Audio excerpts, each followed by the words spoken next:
Hi, Sarah. Thank you so much for coming on to Everyday Endorphins. It is such a pleasure to have you here. Thank you, Stella. It's an honor and a pleasure to be here. Thanks for having me. Yeah, we have so many topics to dive into today, but I'd love to start with sharing with my listeners how we first met.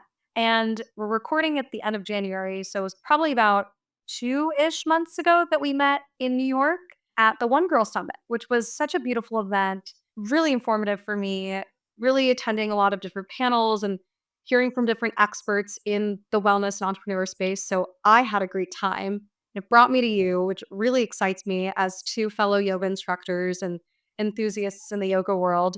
And I just loved getting to meet in person. It's not often that I meet my guests in person even before I get to do a recording. That was a really inspiring event. It was early November, and the founder of One Girl, who is a friend and longtime student, created this organization to offer women an opportunity to come together to develop a sense of not just camaraderie, but also purpose and connection and inspiration, right? And there were several speakers and leaders. There was a sound healing that I was able to participate in. There was a panel discussion with a couple other really inspiring women. Talks about hormone health, about mental health, and I think I kind of represented the spiritual health aspect of it. And so I was in New York City and I live now in South Florida. I'm from New York, and just kind of being there and with such a beautiful, diverse group of women of all ages, backgrounds, ranges. It just felt like a real tapestry of women who had a sense of self inside of them, but were also looking for opportunities to connect and grow. And I really love to teach to that population, not just in a yoga studio on a sticky mat, right? But in an environment where maybe there are people who are newer to the practice or newer to some of these techniques that I shared and feel like they can lend themselves to helping in other ways, whether it's mental, professional, social, organizational, right? Because yoga can, the ripple effect is great. So, And today we're going to talk a lot about some of the lessons that we can see translated off of the mat and into our life.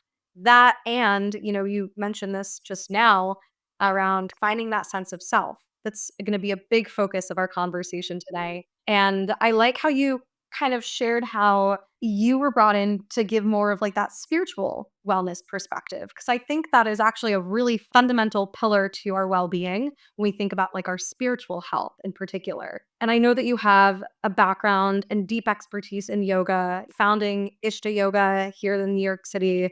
Let's start there. I'd love to hear more about your entry point into the practice and your journey and path in yoga.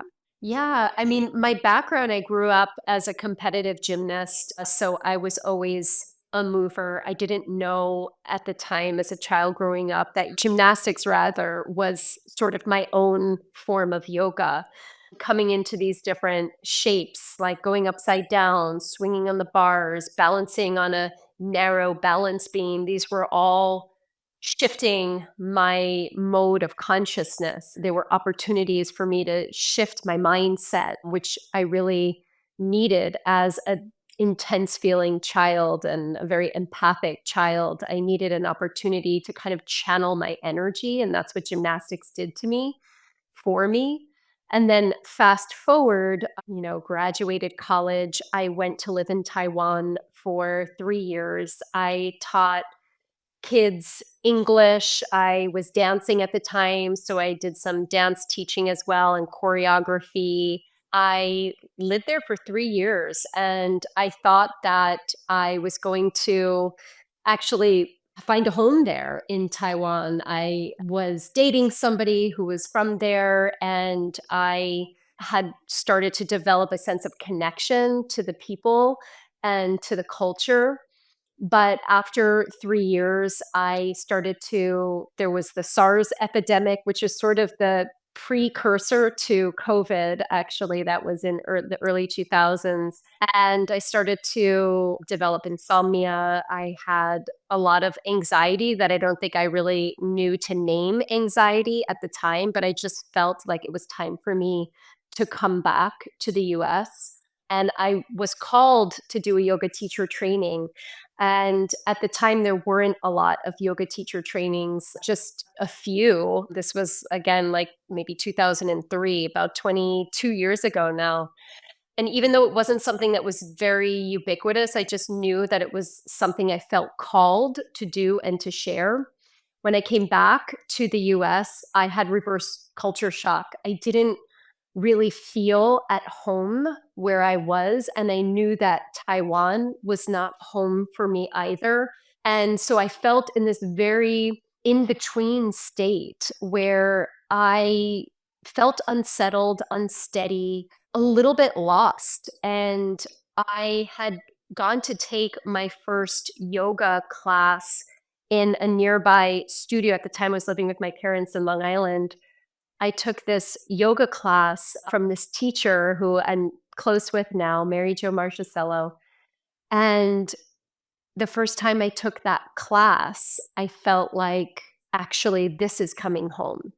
This is home for me. Home is a space inside of myself, in my body, in the experience that I'm having. I actually can go anywhere in the world and return back to the space inside of me and know that I'm home.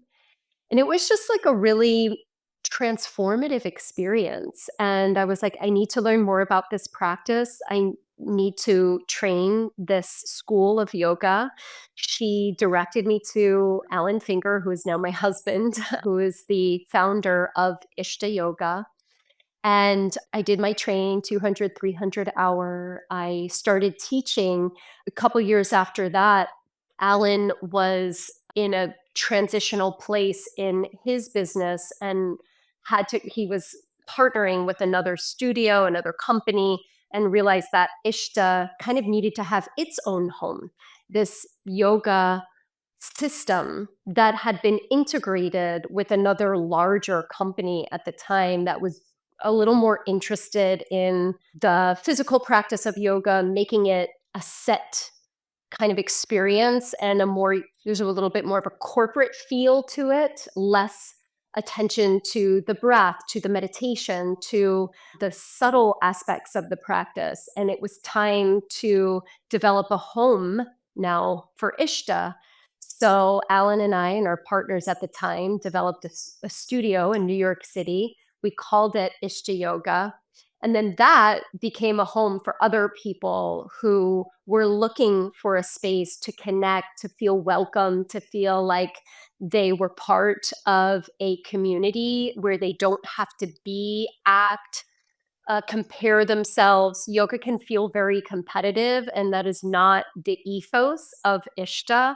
It is a very welcoming, nurturing, elevating practice. And that has always been my intention as a teacher, to allow people to feel a space at home inside of themselves, but also in the practice. And when they're in class, to feel like they don't have to reach to become someone or something else, that in fact, they're returning back to who they already are. That's such a beautiful journey that you've just described. And a few points that I want to call out. So, the first, and maybe I'll work in reverse. The first point is, when you step into a yoga studio as a practitioner of yoga, if you're just going to attend and take class, it's likely probably the one time in your day that you're giving yourself 60 minutes of uninterrupted time. And so, as an instructor, and I teach about 2 to 3 times a week, which is not a lot. I teach part time, but given my full time job and running the podcast, like it adds up. I sometimes forget what it's like to be a student and how good it feels to actually put your phone away, feel a sense of home and belonging in a space, and use that hour to really disconnect, rather reconnect with yourself, like disconnect from the outside world and reconnect with yourself. And it's really such a powerful thing that you describe, and to be able to cultivate an environment that's conducive for people to feel like they have a sense of connection with others and a place where they can really connect to themselves is so important. And I think that's actually something that makes me feel really grounded in my own yoga practice and why I even wanted to do my teacher training now 4 years ago, almost 4 years. It was about, for me, deepening my own practice. And why did I wanna do that? Well, why did I have the love for yoga? It was because it was a space for me where I felt I could return to my own home. And now it's an interesting perspective as a teacher. A, how do you cultivate that? But B, how do you continue to strengthen your own practice as a student? And that's just something that I've been thinking about, in my spare time that you brought up for me. Right, because as a teacher, I think what fortifies us as teachers is being students, right? Being lifelong students. And as you know all too well, the practice and the science and the tradition of yoga is vast. It's kind of, you can never fully embrace it all because there's so much to it, not just, it's so much beyond the physical asana when it comes to the history, the philosophy, the rituals. And of course, you can go into the more science based background and anatomy and biomechanics. It's just, and as we grow and evolve, the practice of yoga expands and evolves with us and with consciousness, even though, the source of it goes back, thousands and thousands of years. So I think just keeping a space of curiosity alive, I think that is such an important aspect of a teacher, because it can be very easy as a teacher to be like, well, now I know it all and I've mastered this. And I really think of myself as mastering anything because I'm constantly wanting to learn more. I'm constantly trying to keep the neural pathways, firing and awakening in new ways. That's what keeps me engaged as a teacher and also as a student. I also have my own home practice that I do every morning. Every morning I do my own home yoga, asana, pranayama, meditation, and that really sustains me. But I feel so inspired by different teachers. And in this age of information, like digital technology, we're so lucky that we have access to all these incredible teachers all over the world. It's never been more prolific, like the opportunity to learn these wisdom traditions. It's kind of ironic, right? Like it's technology that's growing, which some people can say, yes, in many ways it can be scary, but it can also be an opportunity for us to continue to expand our awareness as seekers. Absolutely. And I think you can make that argument for technology in general and wherever you want to apply your learnings. You bring up a really great point around the asanas only being one part of the practice. So, like the physical poses only being a sliver of the pie of what yoga really is. What would you say to people who meet the practice with some sort of resistance, being, oh, like I want a more intense workout, or oh, I'm not flexible. These are things I hear time and time again, and I'd love to hear from you how you would challenge people to become more curious about the ways that yoga can show up for them, and not necessarily in the physical, but more so in the spiritual and emotional benefits that we get from the practice. Well, really, it's up to the individual what they want to get out of the practice. So I would never kind of try and sell someone on it if they aren't interested, if they didn't ask me. I never push it on anybody, right? It's just like, oh, what do you do? Oh, I'm a yoga teacher. Then if they have questions and follow up, I follow up. But I really believe that something, when we talk about like spiritual growth or evolution, it's a very individualized thing, right? That one has to feel inside of themselves, right? It's sort of like a spark that comes. And then once they have that sort of desire or hunger to learn more, then I could talk forever about the way in which it will not just calm your nervous system and slow down your heart rate and your brain waves and all the physiological benefits of it, but also just in being able to be with yourself, to be able to sit and be with yourself. Because at the end of the day, that's all we have, right? We have our own internal space. That is the only thing that we ever have any control over. It's the only thing that we can have any sense of real agency. We can never control the outside world. We can't control our friends, our relationships, our work, our peers, our, employees. We can't control what happens, natural disasters. That is beyond, and this is a premise, is a real foundational wisdom of the practice of yoga, is that, like, you're not the doer, but there is an aspect of awareness inside of yourself that you have the power to shift and change and expand. And if you desire that, you can create that. And once you know how to do that, it's like you're free. You've cracked the code that of like, because it's all an inside job, you know? Happiness, joy, freedom, love, compassion, everything we desire and look outside of ourselves for is right there within us. But we just have to know how to sit and be with ourselves. And that's the hard part. Like, that's the kind of bridge we have to cross. That's really well said, and it's hard to even really conceptualize personal growth, spiritual growth, because it's so internal, you can't see it. Someone else can't see what's going on the inside. So it's really difficult sometimes, I find, to even carry a dialogue about spiritual growth and personal growth because it's something you can't necessarily see. You have to really rely on how you feel and how certain things resonate for you at certain points in your life. You made a really great point that I wanted to bring up about how at the end of the day, you only have yourself. And I was actually thinking that as you described your experience of moving to Taiwan and feeling a sense of connectedness there, and then moving back to the States and feeling a sense of reverse culture shock, which is ironic because you're not from Taiwan. So in what world would you not feel connected to the place that you're actually from, right? And when I reflect on my own journey, and we've talked about this previously, when I went to Bali to do my yoga teacher training, it was such like an idealistic world. Like, like I had graduated from college and I knew I had a job lined up a few months later. So I had security. And I was going to do this beautiful program, something I'd always wanted to do in a beautiful place in the world. I traveled a lot that summer. Like it was absolutely amazing.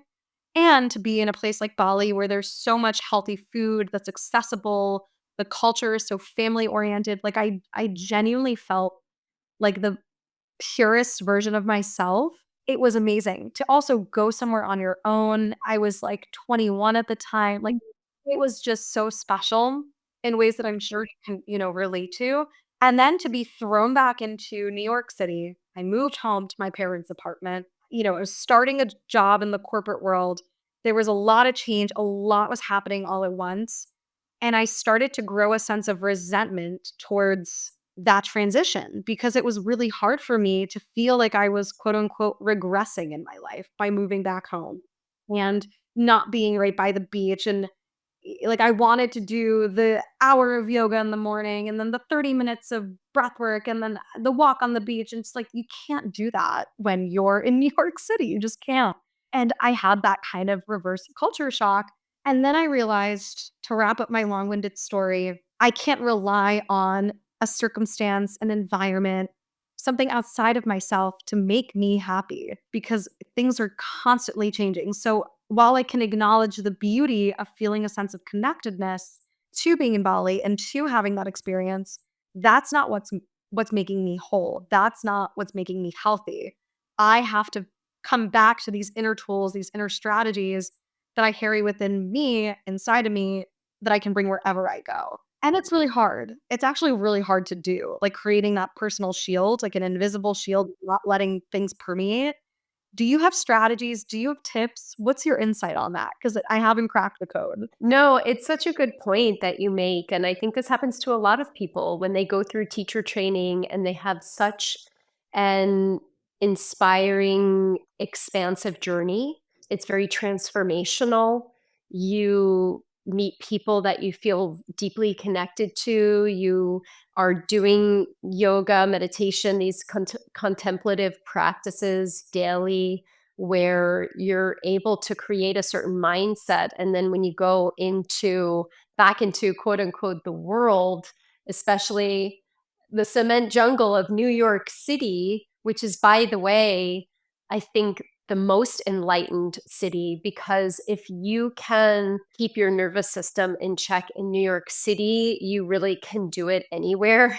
It's a kind of city where it forces us to learn and know how to pull our senses inward to, find a space of calm when you're traveling the subway or walking amongst crowds. So New Yorkers intuitively and inherently know how to maintain a sense of centeredness, I really think, or the ones that can sustain there for an extended period of time. I, like I said, have my daily practice that really fortifies me. And there's a great quote in the Yoga Sutras of Patanjali, which is kind of the classical text of yoga. A lot of modern yoga is based off of. And he says that practice, when done on a committed basis, when you come back to your practice in a committed way, in all earnestness, it becomes your foundation, right? So when you return back to something over and over and over again, that becomes you. It's like neuroplasticity in the brain. You create a groove in your mind. So when you come to your mat or your home practice and you continuously come back to centeredness, steadiness, balance, integrity, whatever it is that you desire to create in your practice, and you do that every day, that becomes the bedrock of everything else in your life. And wherever you go, there you are. And that is what the practice is carving for you, the inner space, right? That is there everywhere you go at any time. That's why it's so powerful. And unfortunately, I don't know, it's not a great selling point. It's not, like you said, you can't see spiritual growth, right? So it's not as Instagrammable as a headstand is, or like going upside down and bringing your head to your toe. So it's the subtle thing, but it's long lasting. And in a world that's constantly changing and is very unpredictable, to have a steadiness inside of yourself is invaluable. It's such a gift. Probably one of the hardest things to be able to, I don't know if we can ever fully master being one with ourselves, but getting pretty close to it is pretty difficult. I think there was a study done years ago on how people would rather tolerate horrible electric shock pain than sit in silence. Yes, I heard that too. I forget where I learned this, probably in a neuroscience class or a positive psychology class when I was in college, but I mean, it makes sense.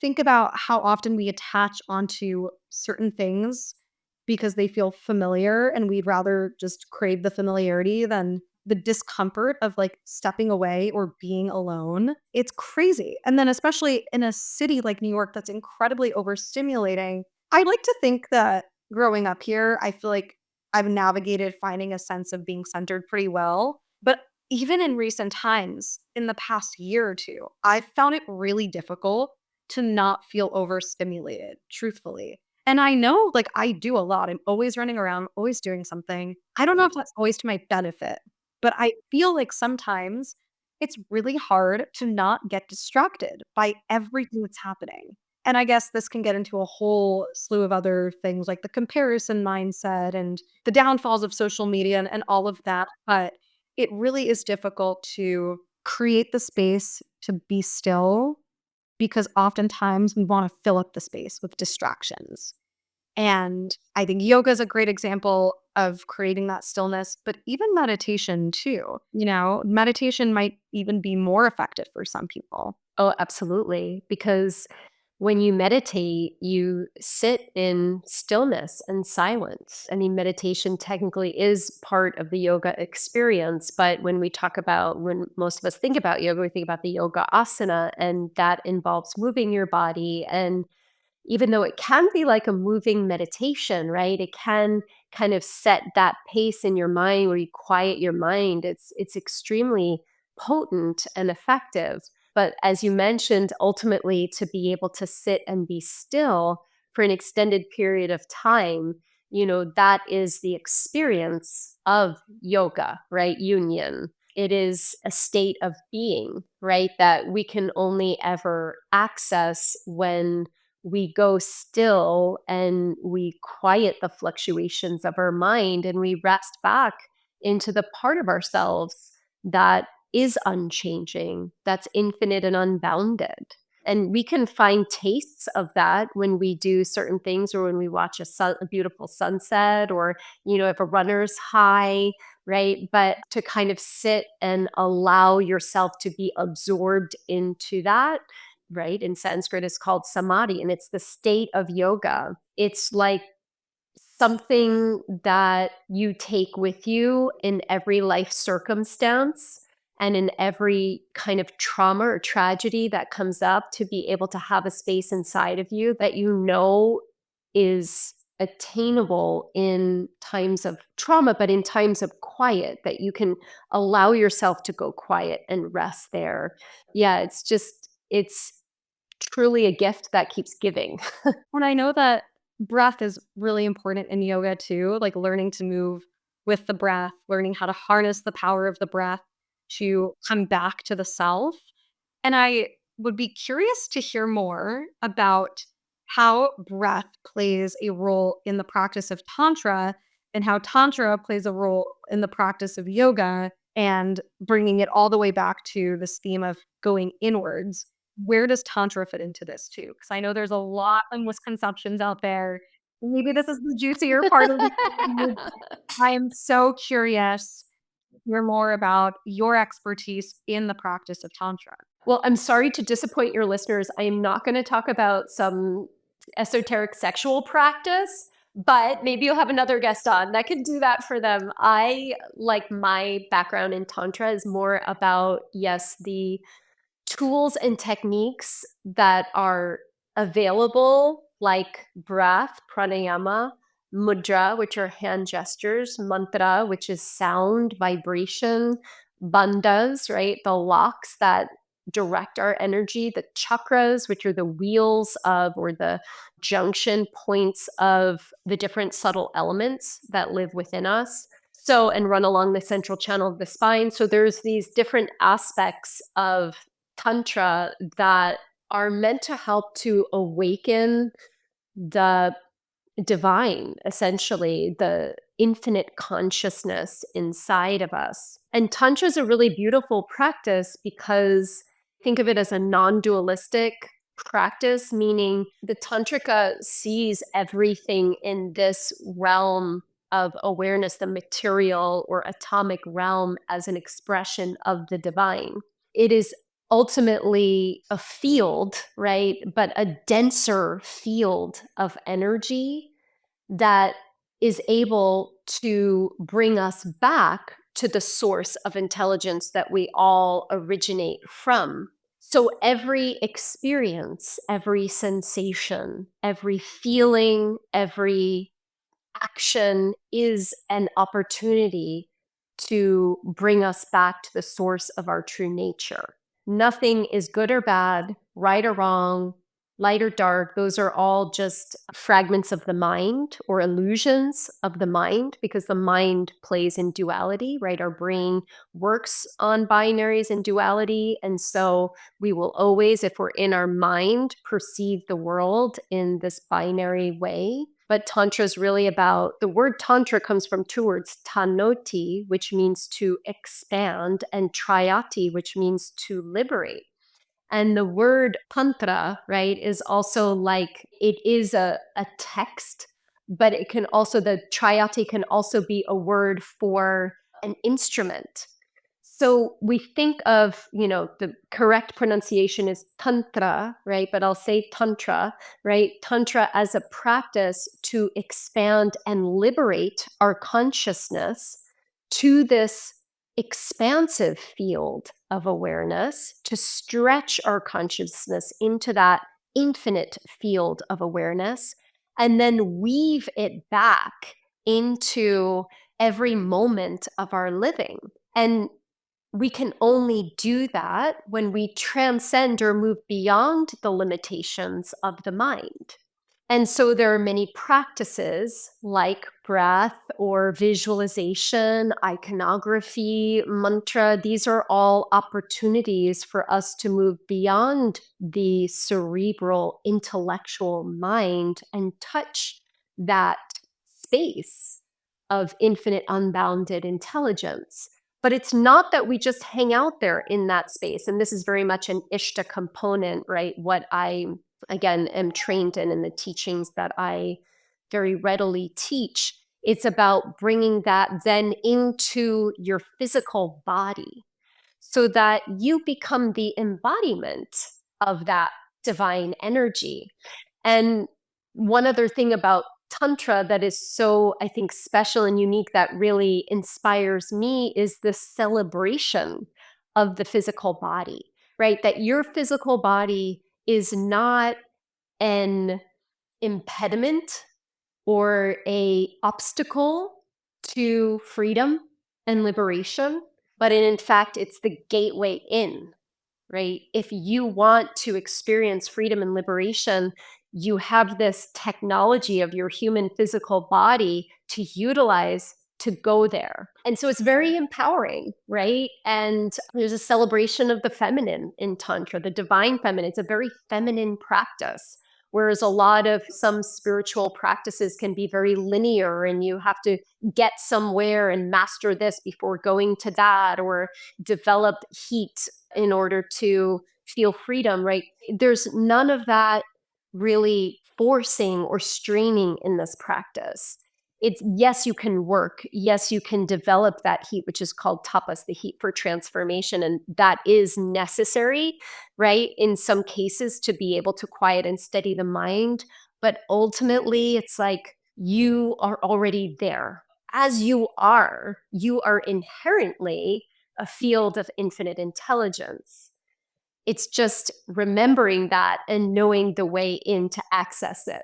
That was such a great description of my brain was, like, on fire because I have so many thoughts and questions. The first thing I wanna point out is how you brought up the divine feminine, which I love, and I remembered, like, a few years ago, one of my good friends, we were talking about this concept of the divine feminine energy in the context of dating, and it became this, like, thing between us where, we'd always talk about, like, "Oh, we're, like, in our divine feminine," or, like, "Oh, this action, like, leads us to our divine feminine," and it sounds kind of silly to people who don't understand what that term means or subscribe to this belief or to these spiritual practices, but it is interesting when you think about tantra or, like, the divine feminine even being an energy that's gendered and the ability to move with ease and, like, not be the doer, but just let things kind of be in flux and in flow.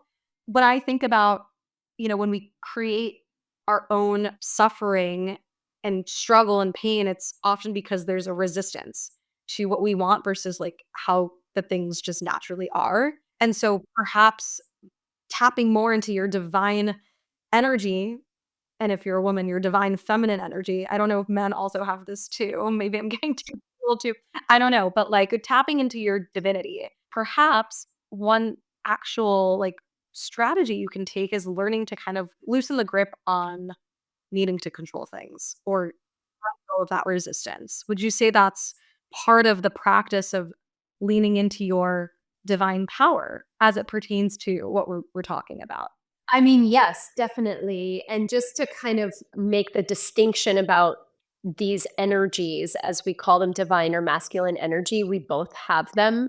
And that is in yoga, your the sort of masculine energy might be called Shiva intelligence, and it's what resides at the crown of the head is kind of signified as all knowledge, right? This just like wisdom that connects you to that matrix of all possibilities. And the divine feminine is called Shakti, and she rests at the base of the spine. And Shakti and Shiva, it's kind of like the yin and yang, from Chinese medicine. There's the yin, which is the lunar, feminine, receptive, and then the yang, which is the solar, masculine, more active. And so we have these elements, those aspects of those energies within us. The divine feminine is the part of us that is creative, that connects with nature, that is spontaneous, that is in flow, right? And that can kind of tap into feeling, to sensuality, to sexuality, to pleasure, right? These are all aspects of the divine feminine from a yogic perspective. And then that masculine energy is the energy of just of being, of presence, of showing up, of being in your knowing and feeling that. So they are both aspects of the divine. You're right. The divine is not gendered, but we just call them in order to distinguish the qualities of these energies of one being receptive and of the material world, and the other being more present and of this transcendent realm. And when these two dualities merge, we feel the experience of yoga. We are no longer identifying ourselves as a body or a mind or an identity or even in space and time. So it is, yes, it's a bit like esoteric, right? And it is hard to wrap your mind around because the mind wants to make sense of everything. That's its job. So it kind of requires a little bit of it's through direct experience, right? But most of our awareness can know that, right? That's why we have words to it. And then you're like, my mind's on fire because like all of this stuff is coming up. And that might be because you're like, your essence, your soul is like, yeah, I know what you're talking about. Yes, like I've had that experience in some way, right? Yeah, exactly. I was going to say it's the lived experience that actually allows you to internalize everything we're talking about and make sense of it and how it applies to your own world. And I appreciate that you shared kind of the distinction between both of these energies because you're right, both of them exist in everyone. And I had to like kind of take an audit in my life and see where I kind of lean more towards to give a bit more attention to the other energy that might be a bit depleted. And so something I've really been working on is leaning more into the feminine energy and leaning more into that and seeing how that can positively impact my life in certain ways because I think in many ways being more in the masculine as a woman has definitely benefited me and I've been able to do and achieve a lot of things because I think the masculine is more of the doer, better. Like of course, everything in moderation. So when you kind of over-index on one, you start to experience some detriments to what that could look like. So I think again, it's like finding that balance. And the last thing I want to share here, which you brought up, was around de-identifying from the body and realizing we're not our thoughts. You made an interesting point actually about the power of utilizing your body and like having those somatic experiences to connect more to that divine energy.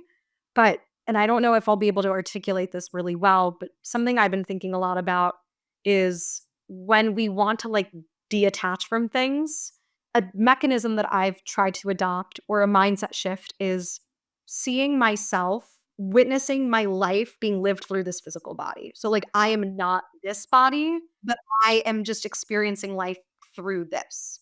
That has actually allowed me to create space between the thoughts in my head and what's actually right in front of me. I think that is also different than what you were sharing earlier, I think, which is about how we actually utilize this body that we have to find more connection to these powers within us, essentially. So it's an interesting comment because we want to feel connected to our bodies, but I also think that in a way, learning to separate the self from the physical body actually gets you a bit closer towards that enlightenment or expanding your own consciousness? Well, again, it kind of comes back to seeing everything, we can call them like densities of energy, right? Or densities, if everything in this realm is an expression of consciousness or energy, a density of energy, then everything is part of that divine energy, right? So your body is as well. It's not separate from it, but it's a denser field of awareness. It's a denser energy that we can touch and taste and smell and sense and feel. And so that experience, the senses experience, right? The experience of interpreting the world through our senses is a way that we interpret reality and we interpret consciousness. And this might be a little bit enigmatic, but I'm going to go there. But the yogis would say that is not the entirety of reality. Your senses are limited. And quantum physicists say this, right? Our universe is predominantly made up of dark matter and dark energy, and nobody knows what the hell that is. Right? But because we use our sense of taste, touch, smell, sight, sound to interpret the world, that is all that we experience, and that is what we base our reality off of. And so, if we really want to know who we really are, which is beyond our senses, we have to go still and quiet and move beyond the sensory realm. Does that make sense? And then just to add one more point to it, you don't just hang out in that alternate realm because that would be very dysfunctional. Like you need to balance your checkbook and pay your taxes and go to work like you do. So then it's kind of like you immerse yourself in this ocean of intelligence for an extended period of time, 5 minutes, 7 minutes, 10, whatever you got, 2 minutes. Just go there, experience it, soak it in like you're taking a dip in the ocean, and then bring it into your body. And at Ishta, we have a whole process of integrating it, but even just kind of feeling like, okay, I feel this in my body now. And then you bring that with you, right? Into your work, into your relationships. It's like you remember, okay, I've had a really rough day, but you know what? This isn't permanent. This is all temporary, right? But that experience, immersing myself in that ocean of intelligence, that is the only reality. That is the supreme reality. And that is what is permanent, right? That is the only thing that lasts eternally. Yeah, oh, this is so well said, and I need to come take a class. I think I would really, really enjoy it. There's a lot that you've had me think about today, Sarah, which I'm so appreciative of. And hopefully, we get to do a part two down the line because I think we could keep talking about this for hours. And it seems yeah, very esoteric. So we could keep going. But to bring it back to truly the theme of everyday endorphins, which is about anchoring onto those moments of joy in life, creating your own happiness and finding things that just spark you up. I would love to hear from you about first, the way that you define happiness, and second, what is something that actually brings you a bit of joy and endorphins every day? I mean, I think that happiness or joy, right? Because I think joy is more of a state of it, it's like the natural state of our essence. Our soul is joy. It's like what and who we really are when we tap in to that experience of the true self. So for me, happiness, joy is really just knowing who you really are. It's for me knowing who I really am, and that who I am is not dependent on what I have or how much I make or what I look like or, any of these external things. I can enjoy the world. I can enjoy the material world. I don't have to disassociate from it. I know that I'm in it, right? But I don't always have to be of it. I can also feel, and relate to people like you, people who are communities, people who are like feeling that too, because I think in this time that we're in our world and our life, we need to remember that. It's a remembering because it's so easy to forget because we are bombarded by so many other value systems that are not in alignment with this idea that you and your nature are perfection, so that, and then what do I do for joy? I mean, my daughter brings me so much joy. We just have so much fun together. She's funny, she makes me laugh. She's just very different than I am. She is not a yoga practitioner. People always ask me, do you do yoga with your daughter? No. I did when she was 3, and now she's 13, and she's just not interested in doing yoga with mommy.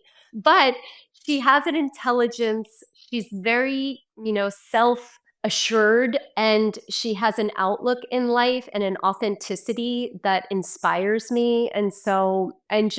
I find pockets and moments of joy with her every day.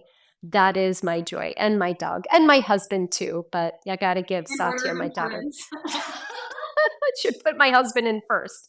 But there's a special connection. I think you know this with your relationship with your mom. Just a Yeah, special it's thing. it's a very unique one. My mom's actually the person that got me into yoga, and I was young, I was, like, 9 or 10 going to these adult open level vinyasa Ashtanga classes, and I grew to like it, but then at first I didn't really like it because again, I was like, "Ugh, I don't wanna do something with my mom." Like, I don't wanna go to yoga.